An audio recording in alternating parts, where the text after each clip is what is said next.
good. Right, but then we saw some stuff happen in the feature that was really, really bad. It was. It was, and man, Dan Dybel, fast qualifier, 15.754 on slicks. He had a fast car. But look who else. 2 weeks ago, he had the fastest car. He out-qualified the late model. That's Oh, right. yeah, I heard That's right. all about it. You were fast qualifier that night. Fast Yeah. qualifier limo. You weren't the fastest guy at the racetrack. I was. Yeah. Yeah, you got me there, dude. I'd be riding that myself. You know. But look how far back Winkler was. 32 thousandths. Yeah, this class is the top 3 cars were all in the 15-second bracket. Dybel, he doesn't have a win yet in this class, does he? He's had bad luck. He has. He has. There's a guy that, again, Capitalized last Saturday night. snake-bitten. Big time. Winkler, he's got a win. Yeah. No. Yes, No. Winkler hasn't won yet. Winkler hasn't won yet. Was Jordan Wright has. Jordan Wright has for sure. Gil Pickett has. Gil Pickett. And Chris Mott. And Chris Mott. That's right. That's Chris right. Mott. That's where I was thinking the black and the purple and the green, because his car is a lot similar in color scheme to It's okay. to the 88. It's of okay. But We got your back, buddy. It's okay. Dave Miller, here's a guy that looked pretty darn good Saturday night, the 55 car. Yeah, that car, I think when they get that thing dialed in, he's going to be another one of those guys that you're going to put, you got to count on being in victory lane for it's over. What's Steve Moore's old late model? It is, and it's a good race car. It is a good race car. And Dave, I think, showed Saturday night that there is no doubt he's not afraid to drive that car either. He was really wheeling that car. We saw the defending champion, Randy Barley, finish 7th. Doug Elkins, this is a rookie driver in the OG car. He's been, he hasn't been too bad this year for a rookie driver jumping into, the super sport class. Yeah, he's been all right. He's done fairly well. He hasn't caused a whole bunch of trouble. He has been holding his line. He's been fairly smooth. Hasn't made any what I would call dumb moves. I can think of a couple of times he spun by himself, but that It's just a learning happens. process. It's learning. You Right. bet. You bet. Daryl Blanchard. He's doing respectably well. Yeah. Daryl Blanchard, first time in the car Saturday night. That new car, not Oh, a new boy. car, but the old car they bought. Bryson won the championship in the Super Sport cars a couple they years bought ago. that Masters built? Yes, Oh. he bought that car first time in it, and I man, oh man, we're going to talk about that. We're going to stick with this class for a little bit because we're going to talk about this particular race after we go through the order. BJ Donofrio, we saw up front leading the race, and then he did spin. I can't remember exactly why. He got spun or he spun out down. I think he was spun by himself, didn't I he? think it was down there in turns 1 and 2. I think. Don't Yeah. quote me. Went to the back of the pack, came back, got a top 10 ahead of Jeff Rash, Mike Robbins, Clyde This is Root. qualifying. This is still. qualifying. Right, but he was still towards the back of the pack in the feature I'm talking about. But I'm going to talk about. I don't want to talk anything but the Super Sport feature in this class because this is going to be. This is the conversation. This was a race that was. It took forever for one. Oh, these my cars gosh. were on the track. Over a half an hour. Yeah, this is the biggest race. This is why we were late over the curfew. It was because of this class. Well, late models didn't start until after curfew. Right. Shh, quiet. Yeah. Yeah, What? it was. What is but it? it was Is it because not public of this, knowledge? and it wasn't that it was this particular race. It was the one incident that took. It took forever, and we'll talk about that from your perspective on the fire team. I was impressed. I don't know if you guys watched that 82 car of Gil Pickett. Did you see him? Oh, he is fast. Oh, yeah. You he know, is fast. I talked with him in Victory Lane after the mics turned off. He was up there talking to people. I said, Gil, what did you change on this car from last week to this week? He said, you want to know what it is? He goes, I'll tell you what we changed. We changed my driving style. Yeah. And I said, what do you mean? He goes, we changed my he goes, I had to drive the car in. He goes, this car you have to drive in. And man, did you see how deep Pickett was driving that car? Yeah. He was driving in deeper than Rob Maya does. He was and on John the Duty. wheel. I didn't think he could drive any deeper than those guys. He He was in the But corner. smooth. He was so smooth. This is his 4th or 5th Strawberry Cup. The dude can drive, and he was on the wheel. That right there, as fast as he was, look, what was the difference? It doesn't show us. The difference between Pickett. It doesn't. He won by a good 5 car lengths. I would say it was bigger than that. Well, he was checking flying. out at the end. But that 33 car of Jordan Wright was, I mean, we saw him get the win last time out. He drove an excellent race. This kid here got a taste of victory lane. I think he wants to be there a whole lot more because he's looking good in that car too. That car is working very well. Absolutely. I mean, looks like Randy Barley was 4 seconds back, so Jordan was less than 4 seconds back. I think he was right ahead of Randy Barley. Yeah. I mean, they were. I think they were pretty much nose to tail. They were racing for stretched it position. out. Yeah. Dave Miller, there he is in 4th place, and James Slover pulling double duty, a top 5 of the Strawberry Cup in the Super Sports. Now, the incident in this race I want to talk about guys. was the deal between the 88 of Winkler and the 16 of Mott. Did you guys see this, Joey? Did you get a chance to see this? No, I didn't get a chance. This to is see it. right before you. I just saw the sirens going off on the truck, and I ran. Yeah, it all happened so fast. I saw it, but I couldn't replay it in my mind to tell you exactly what happened. I can't. Yeah, It was so a fast. mess because we saw 4 tore up race Well, cars. you think it's over, and here comes another one. Right. And it was, I mean, it couldn't have happened. It was at a really bad spot. It happened just past the flag stand, going into turn 1. Mott and Winkler got together. Mott went into the wall. And when he hit the wall, he collected Blanchard. He collected Rash. He collected Dybel. He collected Dybel, and then there was a secondary. Right. Rash and Blanchard all got into it. Blanchard. Blanchard was actually knocked unconscious. Blanchard just was hurt. Right.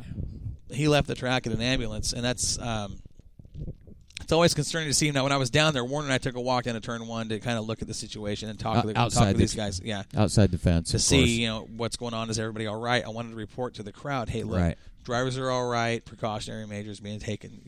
Make sure. I want to give the information to the fans. I was down there, and it was kind of concerning when you see everybody else get out of their cars, and Blanchard is still there with extreme fire and rescue around him. You're starting to wonder, hey, wait a second, it's been about 4 or 5 minutes. How come he's not out of his car? Yeah. And while we were down there, I saw Blanchard's hand come up with a thumbs up, and I thought, okay, that's good. That's a good sign.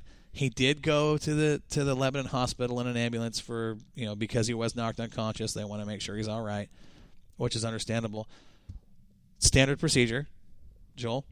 As far as when a driver gets knocked out, leaving an ambulance, that's a matter of consent. We always highly recommend it. If you're taking a nap on the front stretch or anywhere on the racetrack, we highly recommend, because of the speed and everything involved. Whether you're wearing a Hans device or not, that you do get precautionary evaluated as a precaution. Oh, definitely. You get knocked out. That's common sense. You should go get checked out. When I was a kid on the playground, I got knocked out, and I was snoozing for a good 30 seconds, but I still went to the doctor. Did you get knocked out a lot? No, just once. Not once. I ate some shoe leather at the swing set. Nobody ever said I was the smartest kid on the playground. So backing up just a little bit, how is Darrell Blanchard?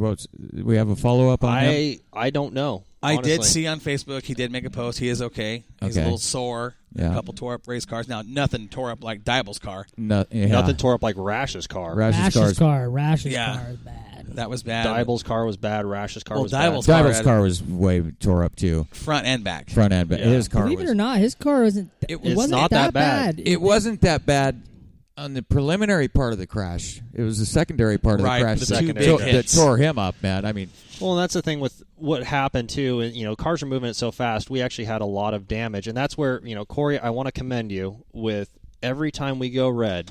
First words I hear out of your mouth: stand away from the fence. Get off the fence. Yeah. Because this crash, for race fans, if you weren't there, when we had Chris Mott stacked up in the wall right at the entrance to 1. Against the wall. Right at the caution light, I believe. Yep, you're real close. Dan Dybel was right inside of him. They were both facing turn 4 when they were entering into turn 1. And the big thing that, we say, hot race cars, they've been involved in a crash. Things can happen. Folks, if you see the fire crew putting on helmets and pulling hoses on a 100-degree day, get back. And you're standing right on the fence, and you're staying so close to the fence that half your belly is hanging through the chain links. Right. That's not a good sign. Right. And that was actually where we have really good security at Willamette Speedway. They came down to that area. We're pushing people back off the fence, and actually Dan Dybel's car had a ruptured fuel cell. Yeah. That's why I tell people, you never know what's going to happen in a wreck like that. Get off that fence. If there's fire, you're going to get burned. That's good that Joel's explaining it on the air here, and I hope there's a lot of people that tend to do that are listening, because it is. It's not no power trip or nothing. Stay away from the fence. It's for your own safety. Your own safety. We That know you don't burn up. Right. We don't. We all know it's fun. You guys want to get close. You want to be right in the action, but at the You same want to time, see it, yeah. Don't be stupid. Use your brain. Stay back. I mean, we're wearing fire suits for a reason, helmets for a reason. We're out there dealing with it. That was actually one of the situations where, that car could have caught on fire. We have preached easily for the longest time on this on the air. Safety's big with us. Safety's big. Stay in your cars and ask to get out. Dan and Chris were both sitting on the doors of their cars, hatching it out. And once we realized what was going on, we're yelling at them, get out of there. Yeah. Move. I mean, they're still in fire suits. They're still in helmets. We're saying, get out of there. Mm-hmm. Let us handle it. We'll let you know when it's safe to come back. Because we saw what happened 2 weeks ago when we had the B-mod. Ended up on its side. We rolled it back over, and it burst into flames. Fire. Yeah. And that's the one thing about it racing that I just fast. And there's no warning. It happened so fast, Doc couldn't even get a picture of it. Yeah. Well, he got pictures of this one. But, it's one of those deals where it was a result of some pretty hard racing. Absolutely. Between Mott and Winkler. Those guys, and I'll say this, watching that race prior to that accident, they were going hard. Things started getting a little chippy.